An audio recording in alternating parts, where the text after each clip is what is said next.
Hello dear viewers, আজকে আমরা দেখাবো আপনাকে ডেলিশিয়াস বেগুন ভর্তা, অনেক tasty.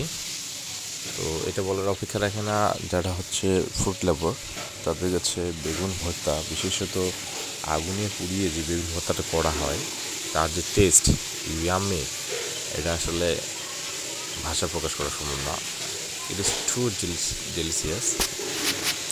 Dear viewers, first time দেখুন আমরা বেগুনগুলো ফুটো ফুটো করে দিচ্ছি, এই কারণে যে ফুটো করে দিলে প্রেসার কুকারের মতো আপনার গ্যাসটা বের হয়ে যাবে। আর আরেকটা বিষয়ে আপনি সেফটি ফার্স্ট দেখবেন, আপনার বাসায় আপনার গ্যাসের যে রেগুলেটর আছে সেটা সবসময় রান্নার পরপরই বন্ধ রাখবেন, এবং যখন চালু করবেন তখন আবার রেগুলেটরটা অন করবেন। তো আরেক মূল বিষয় খেয়াল করবেন যে হচ্ছে আপনি যে গ্যাসটাতে পোড়াবেন বা আগুনে পোড়াবেন সে তার জন্য তাপমাত্রাটা হালকা হয়। খুব বেশি হলে আপনার বেগুনটার উপরের অংশটা পুড়ে যাবে, বাট ভিতরে ভালো মতো সিদ্ধ হবে না। এই জন্য আপনাকে অবশ্যই হালকা করে গ্যাস অথবা আগুনের তাপমাত্রা দিতে হবে। আর আপনার চাইলে কেউ চুলোও এটা করতে পারেন, চুলোটা বেশি ভালো হয়, গ্যাসেরটাও ভালো। ডিয়ার ভিউয়ার্স, যেটা বলছিলাম যে আপনারা অবশ্যই তাপমাত্রা খেয়াল করবেন, কেননা ঠিক তাপমাত্রার মধ্যে আপনি না দিলে আপনার বেগুনটা ভিতরে সিদ্ধ হবে না। ডিয়ার ভিউয়ার্স, আপনারা দেখছেন যে আজকে আমাদের প্রোগ্রাম হচ্ছে যে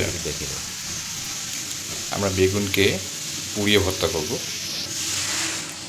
এটা আপনাদেরকে বলার অপেক্ষা রাখে না যে বেগুন পুড়িয়ে ভর্তা করার যে স্বাদ আর বেগুনকে পানিতে সিদ্ধ করে ভর্তা করার স্বাদ সম্পূর্ণ আলাদা।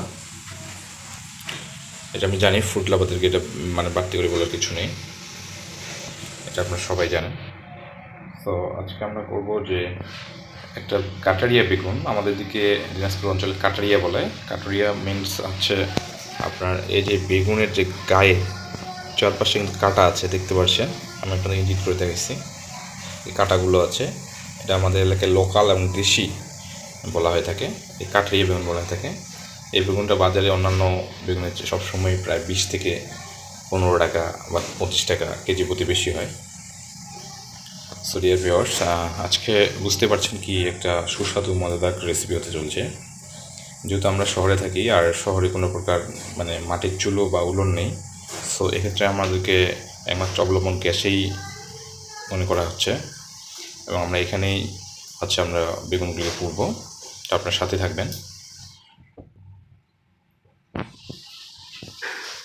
গ্যাসটা একটু বেশি হয়ে গেছে, একটু কমিয়ে দিলাম, কেননা এক পাশে হয়ে গেছে, বেগুনগুলো চেঞ্জ করে দেই। সেটা হয়ে গেছে।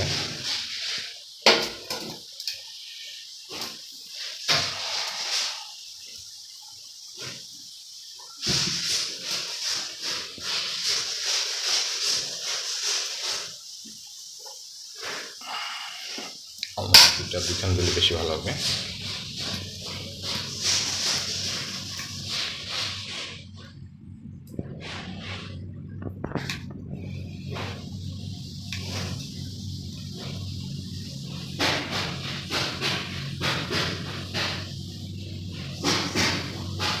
আপনারা দেখেছেন যে ভিডিও শুরু করলে আমরা কিন্তু বেগুনের একটু উপরেই ফুটো করে দিয়েছিলাম।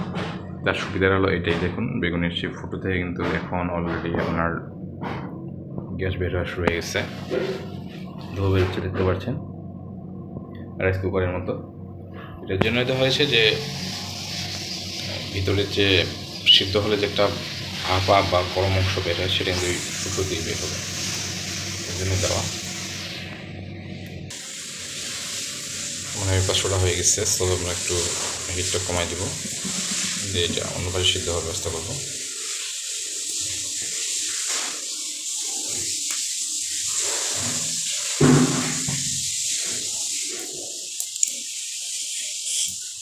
এক সাইড হয়ে গেছে, অন্য সাইডটা দিলাম, তো সেম।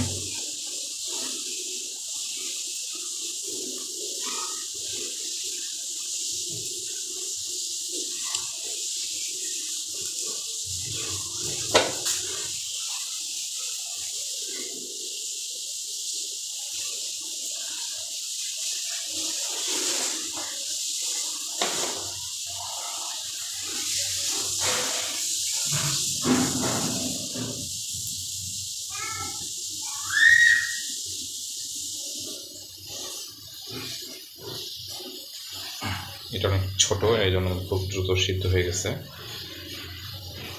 অল্প একটু বাকি আছে, এটি হলো মোটামুটি শেষ। এটা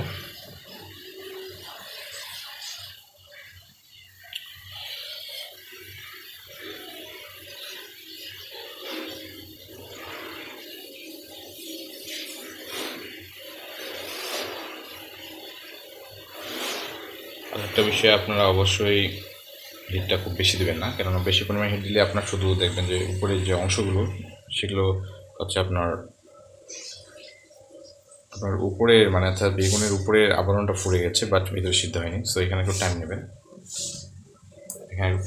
টাইম নিলে ভিতর থেকে একটু সিদ্ধ হবে এবং আপনার বেগুনটা খেতে সুস্বাদু মনে হবে। এটা খেয়াল করবেন সবসময়। ডিয়ার ভিউয়ার্স, আপনারা বুঝতে পারছেন আজকে কী রকম একটা সুস্বাদু খাবার হতে চলেছে। তার আগে একটু বলি, যেটা না বললে নয়, আজকে বেগুন ভর্তা করার মূল একটা কারণ রয়েছে। আপনারা দেখতে পাচ্ছেন, এটা হচ্ছে লাফা শাকের ঝোল। আমাদের এলাকায় লাফা শাক বলে। এই শাকের সাথে আমরা খাবো। যদিও বাসায় গরুর মাংস রয়েছে, বাট এই মুহূর্তে আমরা প্রিপেয়ার করছি লাফা শাকের ঝোল এবং বেগুন ভর্তাটাকে। সো আপনার সাথে থাকবেন। এটা প্রায় শেষের দিকে। একটা বিষয় কি, আপনার খুব অল্প সময়ে তাড়াহুড়ো করবেন না, একটু সময় নেবেন, কেননা বেগুনের পরিমাণটা যদি বড়ো, আমার এই বেগুনটা মনে করেন যে 250 গ্রামের মতো, বা 250 থেকে 300 গ্রাম হতে পারে। সো একটু টাইম নিলে আপনার ভিতরে সিদ্ধ হবে সুন্দরভাবে।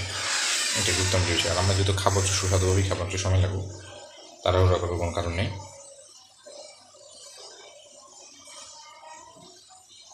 আর হিট কমাই দিলাম।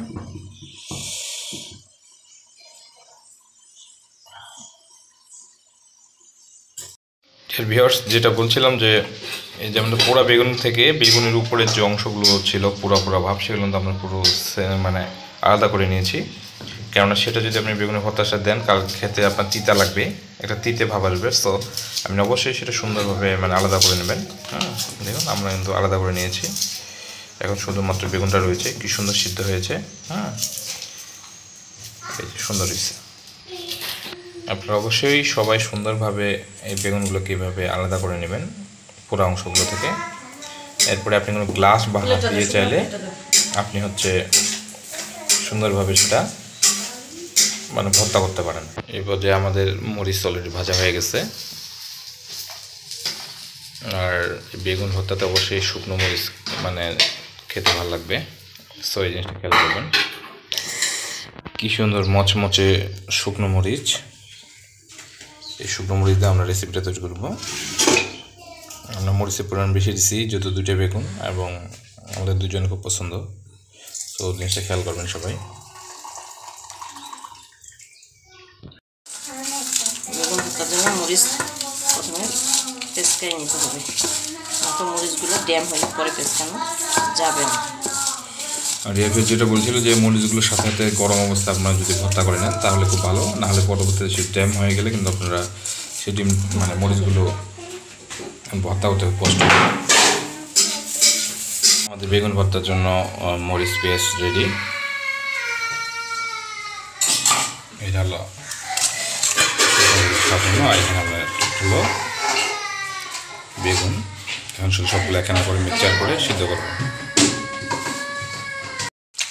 ডিয়ার ভিউয়ার, যেটা বলছিলাম আমাদের বেগুন ভর্তার জন্য পেঁয়াজ এবং মরিচের ভর্তা করা হয়ে গেছে। এরপর যে আমরা বেগুনগুলোকে সুন্দরভাবে দিয়ে হাত দিয়ে বেগুনগুলো ভর্তা করছি, চটকিয়ে নিচ্ছি। আপনারা নেবেন, চাইলে আপনার কোনো গ্লাস দিয়ে স্টিলের ছোটো গ্লাসগুলো দিয়ে ভর্তা করতে পারেন। সবচেয়ে ভালো কথা হচ্ছে হাতের করা ভর্তাটার টেস্টটাই আলাদা, স্বাদটাই আলাদা, এটা বলার অপেক্ষা রাখে না। আপনার যতদূর সম্ভব হাতেই করবেন, আলাদা একটা ফ্লেভার চলে আসবে, মাতানো flavour. It is to delicious. Dear viewers, আজকের রেসিপিটি কেমন লাগছে অবশ্যই জানাবেন। এরপর যে আমরা সরিষার তেল দিয়ে দিলাম। হ্যালো ডিয়ার ভিউয়ার্স, আজকে আপনারা দেখলেন যে কীভাবে বাসায় আপনার গ্যাস স্টোভে বা উনুনে বসে হোটেল টাইপের মানে রেসিপি আপনারা হচ্ছে বেগুনের রেসিপি তৈরি করবেন। বেগুনটাকে আপনার প্রথমত পুড়ে নেবেন পরিমাণ মতোভাবে, পুড়ে না সেই পুরো অংশগুলো আলাদা করে মরিচ পেঁয়াজ আদা রসুন সুন্দরভাবে ভাজে সেগুলোতে আপনারা দেবেন। খুব ভালো একটা ফ্লেভার আসবে। অনেকে আদা দেয় না, আপনারা আদা নাও দিতে পারেন। মরিচ পেঁয়াজ দিয়ে সুন্দরভাবে সরিষার তেল দিয়ে ভর্তাটা করে নেবেন। এই হলো আমাদের আজকের রেসিপি। এ পর্যন্ত সবাই ভালো থাকবেন, সুস্থ থাকবেন, আবার দেখা হবে নতুন করে রেসিপি নিয়ে। ধন্যবাদ। আসসালামু আলাইকুম।